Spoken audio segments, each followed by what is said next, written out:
I don't think anyone starts out wanting to hurt themselves. For me, it was like I was drowning in my emotions. Everything was overwhelming. I didn't know how to handle the pain, and eventually, I turned to self-harm. It wasn't about wanting to die. It was about trying to feel something, anything other than the emotional pain. For a moment, the physical pain gave me relief, but that feeling didn't last.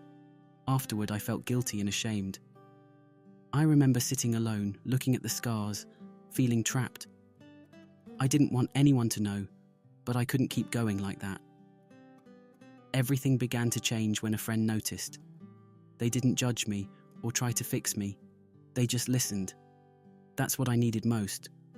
They encouraged me to seek help, and eventually, I found a therapist who helped me understand my emotions.